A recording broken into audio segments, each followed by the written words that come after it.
Tapos kung makapagmalinis ka parang parang santo ka. Santo ka, girl. Kaya bago kayo mag blind item na yan, tanungin nyo muna sarili nyo, ako ba? Wala ba akong biro mo? Bata, minomolestya mo? Tanungin nyo mga kapatid sa Vietnam.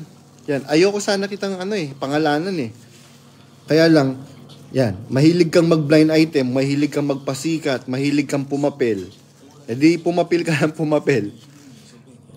Tapos, kayo ang maliligtas. Naku. Tapos, itong isa pang sandamukal na na to, makiki-comment, makikisawsaw doon. Wag mo kung anuhin kasi ikaw mismo, yung anak mo, inahalay mo. Walang kasing sama, sabi ni Brad Ellie, kung yung tao, sarili na yung dugo, inahalay niya. Minomolestya niya. Ano yun? Anong klase kang tao? Tao ka pa ba niyan? Ang tawag dyan, animal. Ang tawag dyan, hayop. Napakahayop mo. Biro mo sarili mong anak, inahalay mo.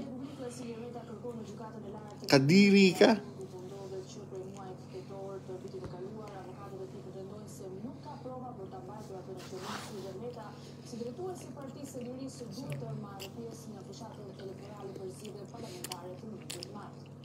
Hindi ko lang mapalampas kasi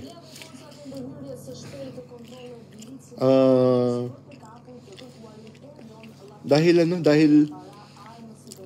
masyadong sabagay yung mga tao biro mo yung mga balita dumarating na lang sa akin. And ako, confirm ko naman yun. Di tanong nyo sa Vietnam, sa lokal ng Vietnam, kung hindi totoo yung pinagagawa mong kababuyan, ikaw na Rajan Bolivar na nagpatato ng kilay kasi hindi ka satisfied sa ginawa ng Diyos sa'yo. Diba? Kaya pinatato mo yung kilay mo. Bakla ka.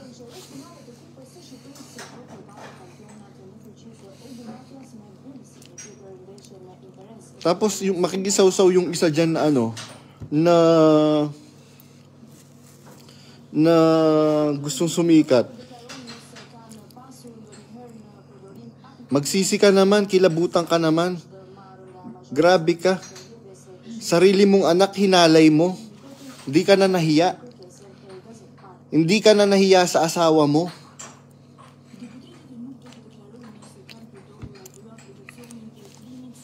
Or wala ka na lang talagang hiya. Sige. Umano pa kayo. Lahat kayo i-call out ko. Lahat ng magsasalita ng alanganin. Sige,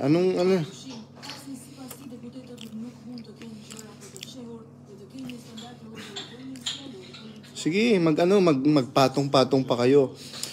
Alam nyo, kahit magpatong-patong pa kayo, wala kayong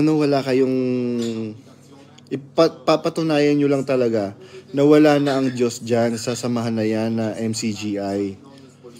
Walang yakang Rajan Bolivar ka.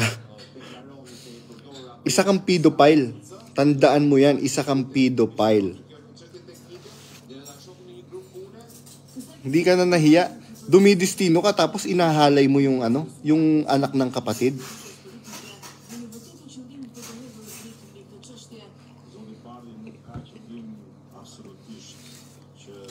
Tapos isa pa tong nakikisaw-saw.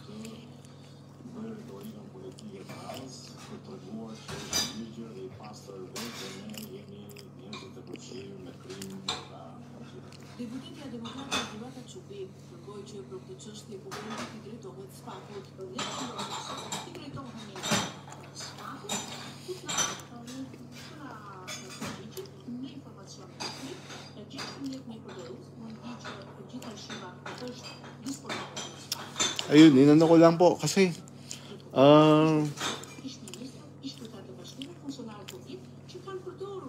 sinabi ko lang baka makalimutan ko yung na yan, yung bakla na yan na nagpatato ng kilay.